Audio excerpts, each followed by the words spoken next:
Hello guys, and welcome to the next tutorial. It's a brief recap of what we did in the previous tutorial. We covered how to add content folders within the class supplemental resources folder. So we added an MLA format folder and a writing resources folder. And within the MLA format folder we added a bunch of attachments, PDF and docx files. And then within the other folder, the writing resources, we added web links. So that was just a brief recap of what we did in the last tutorial. Now let's move on to class assignments. Now, first thing you want to do, you're going to click on class assignments. Now this is the main content folder. So now you'll see when it opens up, it's going to be just an empty folder. Alright, so we've got an empty folder. Now we're going to create a bunch of folders. So first we're going to do 4 folders for each of the papers that the students have to do in advanced composition. And one of them is paper 1 is going to be a summary critique. Paper 2 is going to be explanatory synthesis paper. And paper 3 is going to be argumentative synthesis paper. And paper 4 is going to be a research paper. So we're going to create a folder for each one of those paper assignments. So let's start by creating the first one. It's going to be paper 1. It's going to be a summary critique. So you're going to go to build content. You're going to create a content folder. Okay, we're going to call this one paper 1 assignments. Summary critique. Okay, and we're going to just write a brief description here. So I have a description already written out here. So I'm just going to copy this one I already have. Okay, I'm going to paste it there. As you know, I said this folder contains instructions for paper 1, and there's also going to be a safe assignment submission link in this folder. Now we'll cover that later on in the tutorial, so I don't want to confuse anyone, so we're just going to stick with creating the folders for now. So you can scroll down, and same thing, permit users to view content, yes. Track number of views, against your preference. Leave date, time restrictions, I'd leave it open, but it's up to you if you want to allow students to view it at a certain time, but my opinion is just leave them open. Click on submit. And there we go. We got paper 1 content folder. Now let's build another content folder for paper 2. Again, content folder. Okay, I'm going to call this one paper 2 assignment and explanatory synthesis.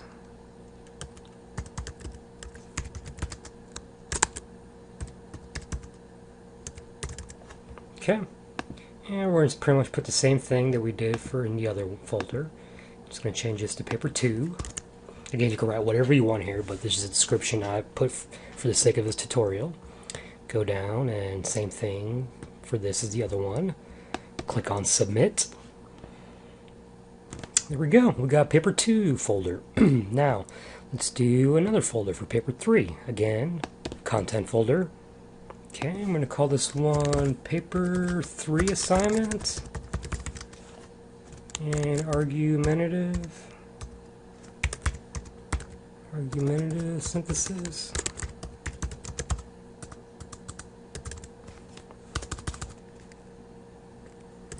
Okay. And again, I'm just going to put the same description as the previous folders. Let's change this to paper 3.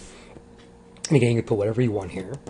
And again, this one's going to have a safe assignment link too as well within this folder. We'll cover that later on. Okay, leave this how it was in the previous one. And click on submit.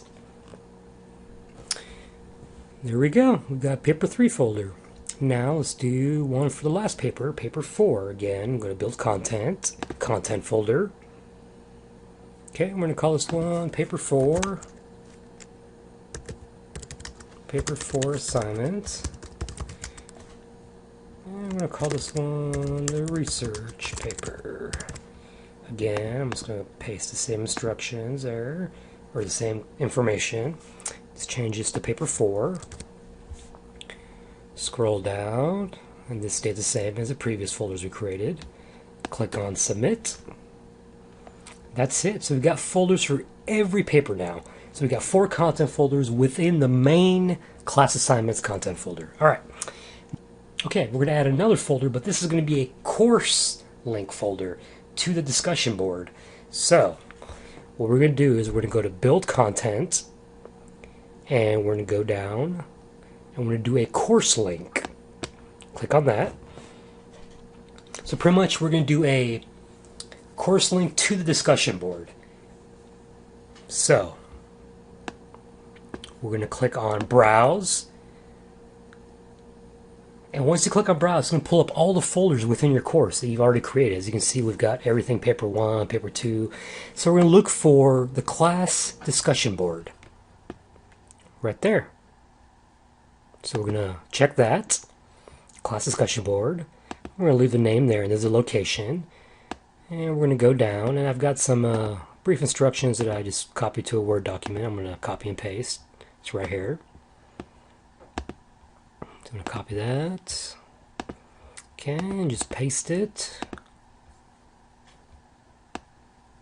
Now, I'm going to go down and again leave this how it was. Permit users to view content, yes. Track number of views, your preference. I recommend leaving the dates open. So now we're going to click on Submit. Let's go down and look at that. We've got a class discussion board. Now, what happens when the students click on this? Well, let me show you. Let me go to the student site I've got. This is the actual student view. Okay, and then I'm going to go to Home just to update it because we made some changes. Okay, so students are going to click on Class Assignments. Again, this is the actual student view. This is the Blackboard course I have where I'm a student. Going to go down and see, you've got all the folders here, and then you got the class discussion board. So students say, okay, I got a discussion board post due in a couple days, so I want to check it out. All I do is I click on discussion board, and it'll take them to all the discussion posts. So if you have just one, like the one we created earlier, see it's listed here.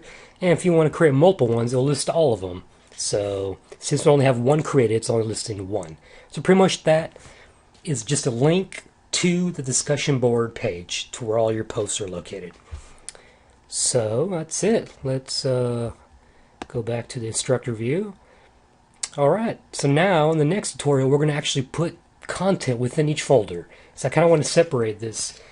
I want to keep this short, and then for the last tutorial we're going to cover exactly what you need to do as far as adding files to each of the content folders, the paper content folders, and how to do a Safe Assign submission link. Alright, that's it guys, a good job. So please complete the tasks and activities. You can do this in your sandbox course, just like the other tasks and activities you did for the previous tutorials. And that's it. Good job guys. So we're almost there. Just hang in there.